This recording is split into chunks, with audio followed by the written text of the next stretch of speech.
My husband, Nick, was married to his first wife, Vanessa, for 5 years, and they had 2 amazing kids, Luke and Lila. Sadly, Vanessa died in an accident 11 years ago when the kids were very young. I started dating Nick 8 years ago, and we started off very slowly for obvious reasons. Nick has always been a little more distant than anyone I'd ever been with. But he and the kids lost Vanessa so young that I understood it. After 3 years of dating, Nick asked me to marry him and I moved in. I've always had a really great relationship with Luke and Lila, and they were happy for me to marry their dad. I had wanted an actual wedding, nothing big. But Nick really didn't want one, so we got married at the courthouse with just Luke and Lila present. We had a really fast engagement, but it worked for all of us. I have loved being Luke and Lila's stepmom and officially adopted them after I found out I was pregnant with our son, Casey. The kids have been so great with Casey and help out so much. Nick was wonderful during the pregnancy and had always been a really loving dad and husband. But Nick has been pulling away a lot the last few months. He's been even more distant than usual and working late nights and going away with friends almost every weekend. I've tried talking to him, but he's been impatient with both me and the kids. I found out I was pregnant in June and am now 21 weeks pregnant with a girl. The kids are excited to have a little sister, but Nick just seems so indifferent to everything and everyone. He's been missing soccer games, Lila's birthday, doctor's appointments, etc. Casey is too young to notice, but Luke and Lila are so hurt by their dad's absence. These kids are so good and they lost their mom so young, and I'm infuriated that Nick is ignoring the kids like this. Last week, I finally sat Nick down and told him that he needs to stop disappearing and be more present in our lives. We're going to have another child soon, and before we know it, Luke and Lila will be grown up and going to college. After an hour of arguing, he screamed at me that he wished Vanessa was still alive and that I had switched places with her and died instead. He also threw in some awful comments that I need to stop pretending I'm Luke and Lila's real mom and that I'm only half the mom Vanessa was. The final straw was him saying that he never even wanted any kids with me, but did it so I'd keep busy and leave him alone. I'm so beyond hurt right now. I know I'm just his second choice. But I've always tried to honor Vanessa and tell Luke and Lila how lucky they were to have her as their mom. I love all of our kids more than anything, and I'm just so heartbroken. Nick barely pays attention to Casey now and doesn't even acknowledge the pregnancy. He somewhat apologized this weekend and took all 3 kids to lunch, but he won't even look me in the eye. He seems like he wants to talk, but he doesn't say anything, and I'm too upset to even be near him. I'm not sure where to go from here. Honestly, I can't even be around Nick right now, and if there weren't any kids involved, I'd leave and never look back. I'm not sure if he's cheating or the thought of a 4th child is stressing him out. But I'm devastated and not sure how or why I should save this marriage, besides doing it for the kids. Recently I got engaged to my amazing fiancée Amy. I was the happiest I have ever been when Amy said yes, and was nothing but excited for our wedding. We started planning the venues, the dates, and the invites. When talking about who to invite, we both agreed to invite out coworkers as we have worked in our respective jobs for years and like them all. As I checked that off the list, Amy spoke up and said everyone from my job can come except my work friend Tally. Tally is also one of my close friends, so this surprised me that Amy didn't want to invite her. She has met Tally multiple times and there didn't seem to be any issues. When I asked why, she said she just doesn't like her and finds our friendship uncomfortable, saying she thinks that Tally is the type of person to try to sway taken men and be the center of attention. After talking some more to see where she got this idea, it turned out this was based on nothing but Tally's looks, as even Amy admitted that Tally is always very kind to her. But still, Amy is adamant about Tally not going and said that she makes her insecure. Amy is a beautiful woman, so I don't know why she feels this way. I told Amy that if it makes her feel comfortable not having Tally at the wedding, then that is fine. But before invitations go out, I wanted to speak to her privately to let her know to save embarrassment. Amy agreed, and that was really that. We didn't speak on the matter after. A week or so later I went into work and Tally started to ignore me, only really talking if it was work related. I was confused as it isn't just her, our coworkers have started to ignore her and acting strange to me.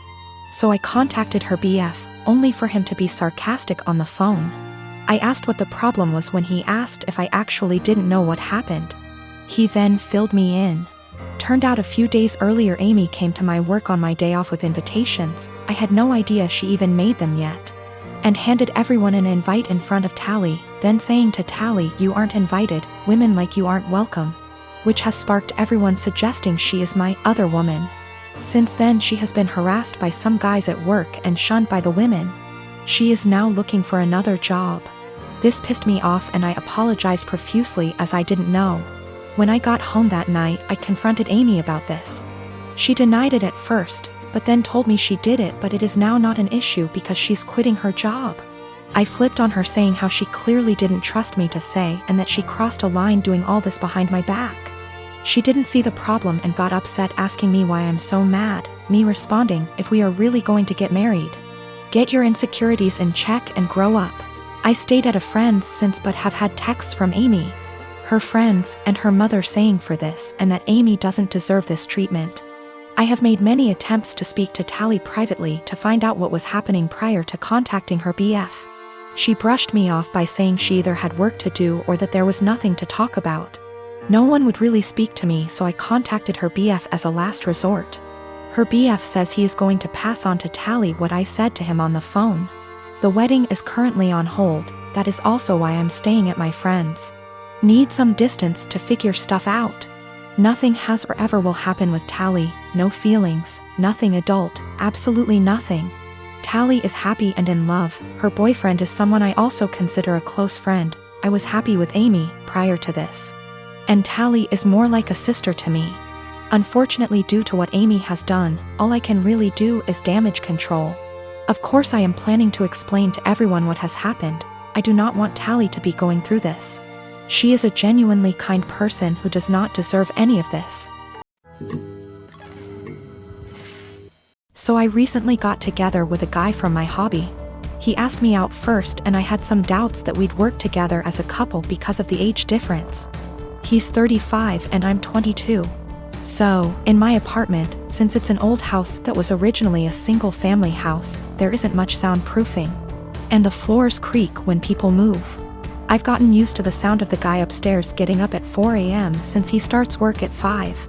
And the sound of the girls in the apartments to either side of mine watching telenovelas till midnight. Taking work calls all day and having friends over on weekend nights. I know when I play music or have friends over, some of the sound leaks through the walls. So I'd never get upset about hearing my neighbors because it goes both ways. So, when my boyfriend started coming over more often, he had complaints about the neighbors, which put me in an awkward place. He wanted to go speak to them or have me text them and I said no. For example, one of the early times he stayed over we went to bed around 10. He wanted me to ask my neighbor to turn down her TV. I said she didn't have it that loud and she turns it off at midnight anyway. At 4 a.m., he got very irritated with my upstairs neighbor getting up and cooking breakfast.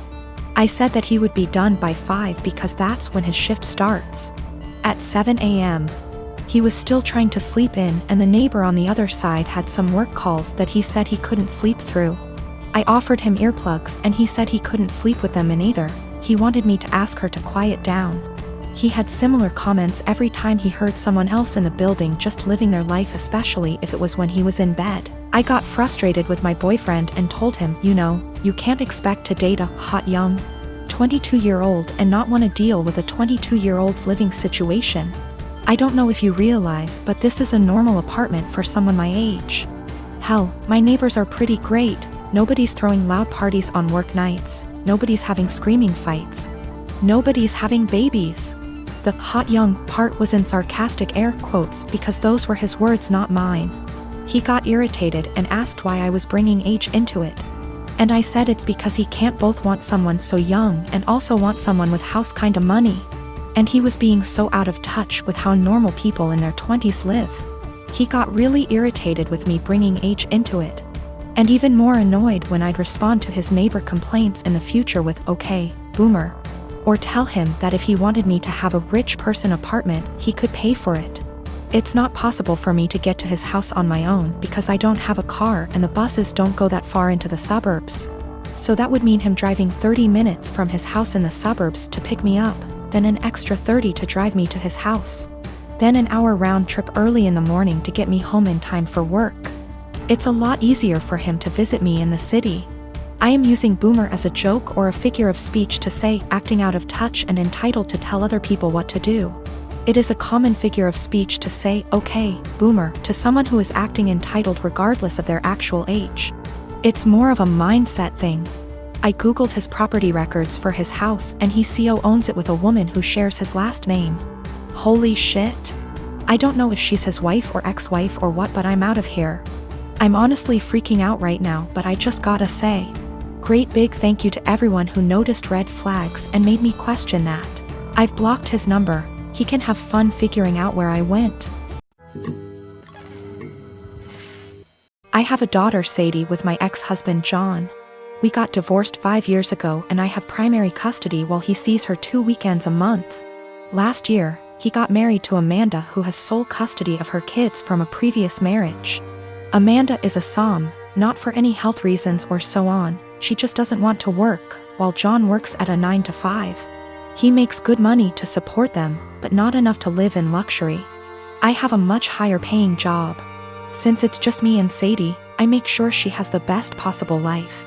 She goes to a private school, set her up a college fund, and she has much better things than most kids, phone, clothes, etc. I still manage to raise her to be humble and not take things for granted, and she's one of the hardest working people I know. Always making sure to get good grades and keep her room tidy. Well, the last few times she came back after a weekend at John's, I noticed that the clothes she was bringing back in her duffel are A, not her size, and B, much cheaper and poorer quality than what I usually buy for her. I asked her why that is and she told me that while she's at her dad's, Amanda takes away her nice clothes and gives them to her kids while Sadie gets the clothes they buy from Target. I asked her if she wanted them back, but she said she didn't mind sharing since all her favorite clothes were kept here. The problem came when I went to pick her up last weekend. I had a business meeting and couldn't drive her over, so Amanda offered to just pick Sadie up from school, which hadn't happened before. When I got there on Sunday, John and Amanda asked me to sit down with them, and when Sadie came to hug me, Amanda sent her to her room quite harshly, saying her punishment wasn't over yet. I was confused because Sadie very rarely misbehaves. They sat me down in the kitchen and said that it was unfair for Sadie to be going to a private school while her kids go to a public one. So they decided that Sadie would be pulled out of private school and put in the same school as the girls. They also said I should keep up Sadie's punishment because when they told her, she blew up at them, told them it wasn't fair, and yelled that Amanda and her kids weren't even her real family, that all they did was steal. I told them in no uncertain terms to off. I would not be pulling my child out of a school she likes, away from her friends, because they can't afford it. I told them they could easily make as much money as me if Amanda started working in her field because she has the qualifications, and the job market is very good. I told them their money problems are not my issue, and if Sadie's items get stolen again or they try to pull her out of school, I'll be taking this to court. They've been blowing up my phone ever since, calling me a selfish. And after telling the story to a friend, he told me I was rubbing my success in their face. But I still don't feel like I did anything wrong. I got temporary guardianship while waiting for a court hearing. We're going to try to get full custody and have John get 1 day a week of visitation, supervised for at least the first few months, and no contact with Amanda or her kids. This way, he still sees Sadie just as much and they can try to repair their relationship, but she doesn't have to go back there. All contact between us is made through emails, which are CC'd by my lawyer, and I've asked for Sadie's things back. I've talked to Sadie and we've decided that she's going to try therapy for a little while to help deal with everything that's happened. We've had the hearing and our custody arrangements been modified.